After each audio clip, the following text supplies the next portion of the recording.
If you think it's as easy as just run slow to nail low heart rate training, you're wrong. There's just too many things that can affect your heart rate during exercise, diet being one of the major ones. It is actually mind-blowing how many different ways in which a diet can be the key to low heart rate training, and I'm going to run you through some right now. And if it helps, maybe consider subscribing so we can help you some more. I'm training today, and it is currently 6:25 a.m. So you're going to need to follow the logic with me for this one, because whilst I'm training at the end of this day and it's currently, well, it's now 6:41, it's not the things that I eat towards the session that are really going to impact the session, because blood sugar levels throughout the day, spikes and lows across the day consistently, are going to affect what happens in your session. So that's why at the start of the day is as important in terms of what you eat as throughout the day and the end of the day. So for my easy run today, in about 12 hours, I start with oats, and I have yogurt and I have fruit, which of course is not processed sugars, but it's simple sugars, and this is the start of my day.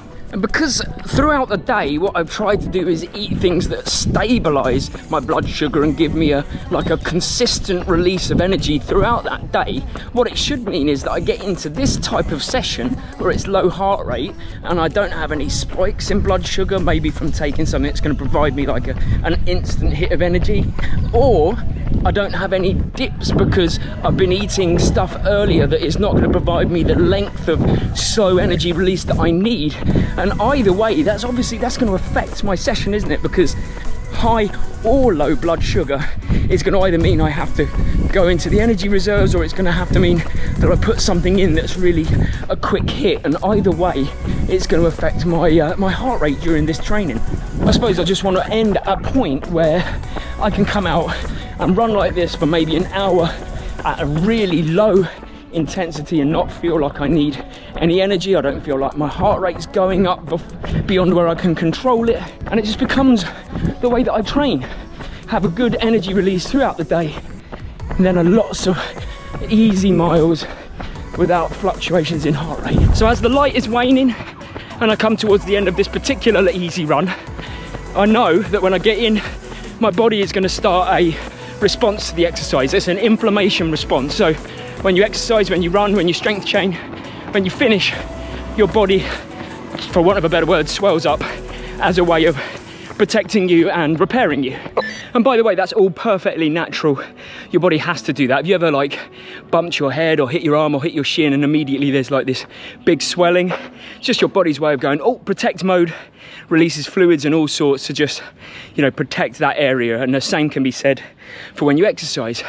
What is not normal is chronic inflammation. That just means long-term swelling, and that can be caused by things like an injury that you can't get rid of. It can be caused by living in a country that is hotter than the sun, like this one.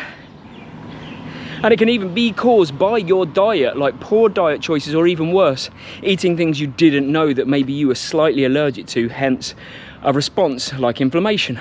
But again, you'll be pleased to know there's ways to fight that. And oh my God, this is my favourite meal, but one of the parts of this meal, of the bangers and mash and gravy, is broccoli. So leafy green vegetables, or if you don't have them, because this is not leafy green, but green vegetables really help reduce inflammation. That's my go-to, and that's just number one.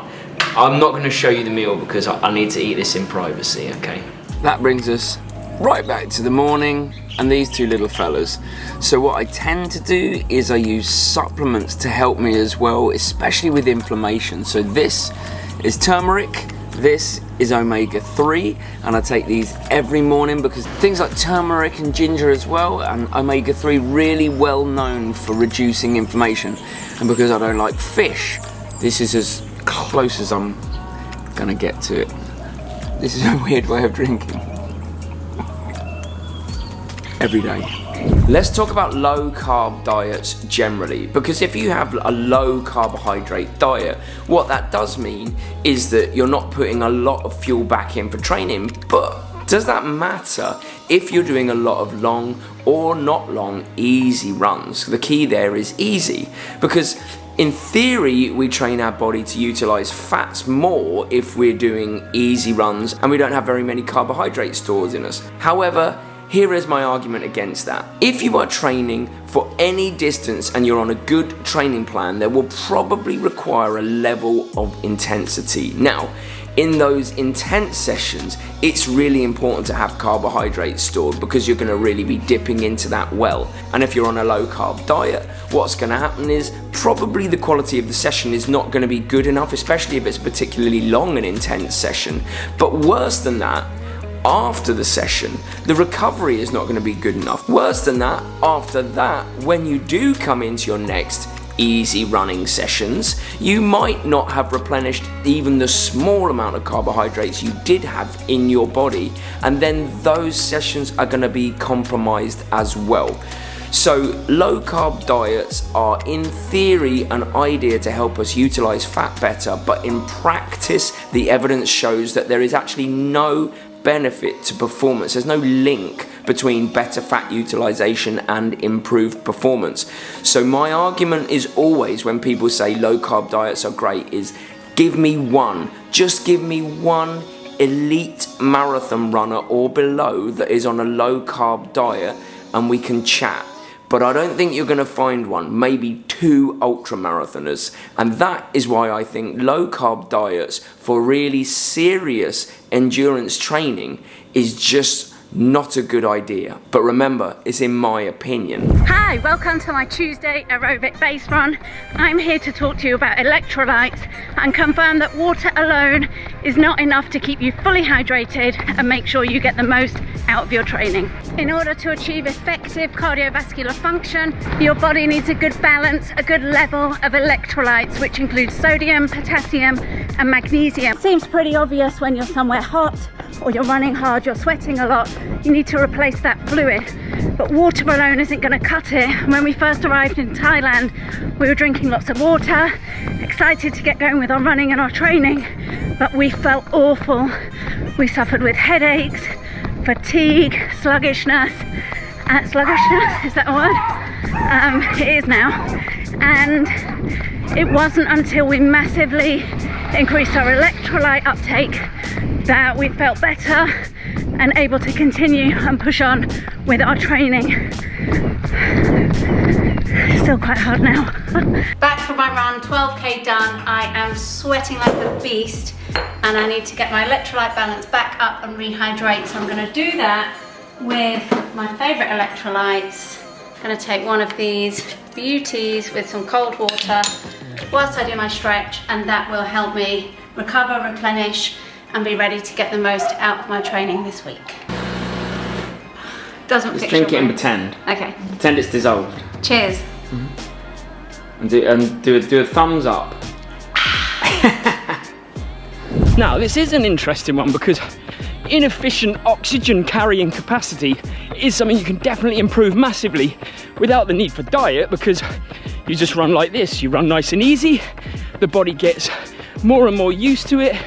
It builds an aerobic base, which just means your ability to breathe this oxygen in and take it to the working muscles, and then that ability to run in low heart rates and easy gets better.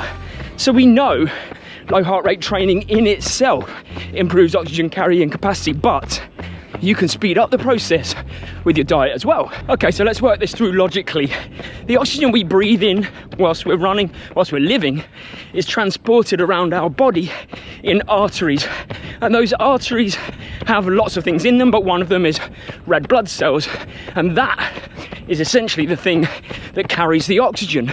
So is there a way using our diet that we can improve our red blood cell count? Because trust me, I went to the hospital recently for a checkup. Everything was fine except for a low red blood cell count. So priority, increase red blood cell count. Iron is the way. Iron helps your body produce hemoglobin in order to transport oxygen. Because of my low red blood cell count, I use an iron supplement, but I also get iron in the form of red meat. There's green leafy vegetables, so there are ways that you can do it without using a supplement, but iron is recommended. So then we got to think, well, what does the blood travel in? And as I said before, oxygenated blood travels in arteries.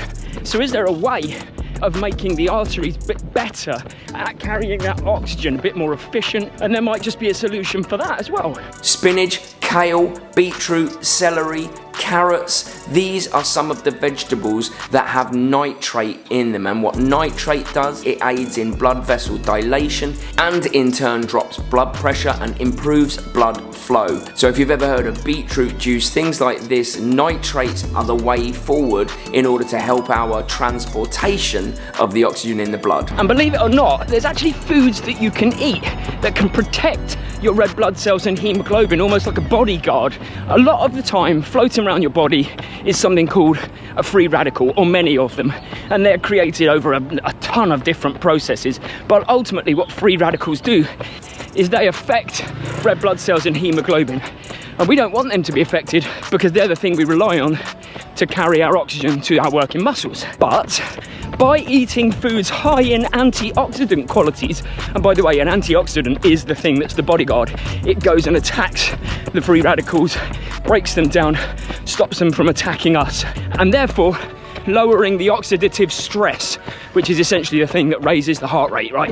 You know, it's not just about fuel to train, it's about fuel to recover as well. And poor recovery is going to compromise so many sessions. So we have to work out, what do we need to put back in order to recover? Well, obviously, we've spoken about carbohydrates already. You need to replenish your energy sources. But did you know the body doesn't store protein? And protein is used when we're recovering to rebuild and repair muscles. It essentially builds them stronger, builds them faster, and repairs any damage.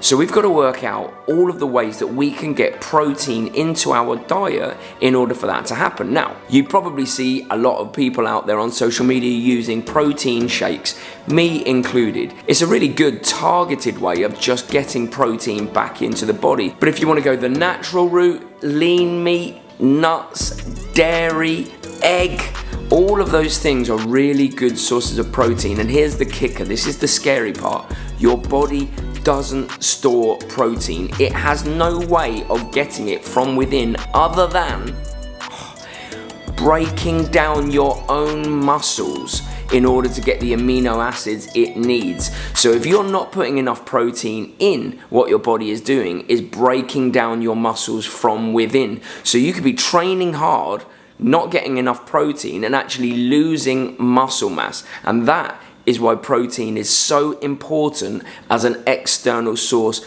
putting it back in whether it comes to actual foods or protein shakes, it doesn't matter, but it's super important to recovery, because if you're not recovered, not stronger, the stresses of training is going to affect your heart rate in that training, and it's going to be much harder to low heart rate train. If you don't think your diet or nutrition is equally important during sessions, then let me drop you a little knowledge by the way of a very common aerobic long run mistake. When you first start doing long runs as part of your marathon training, what often happens towards the end of the run is that it gets harder and your heart rate starts rising beyond where it should be. Well, why is that? Often it's because you mistakenly try and hold the same pace that you were running at the start of the run. But the thing is, you're tired and your body might be running low on energy. When you're tired, your technique starts to falter. You start running in a less efficient way because of the tiredness. And your muscles need more energy because they're being used in an unfamiliar way. So you need more oxygen to use as part of the energy process, and hey presto, your heart rate rises. Now, how do you solve this? Well, one easy way is to train by heart rate, not pace. Stay in your aerobic base zones regardless of pace, don't try and hold it. But even then, you'll be using energy you'd need to put back in on a long run. And this is where nutrition comes in. Refuel. Gels, bananas, carb drinks, whatever it is, give fuel back to the muscles. It helps them hold the technique together, and that in turn will keep the heart rate from spiraling. Then you get the true benefits of aerobic based training. And if you made it this far, it means you probably like this video, and it means you're likely to subscribe, so why don't you go and do that? And you're probably also gonna like this video, which is the truth to low heart rate training and why it is not for everyone. I hope you enjoy it. See you next week.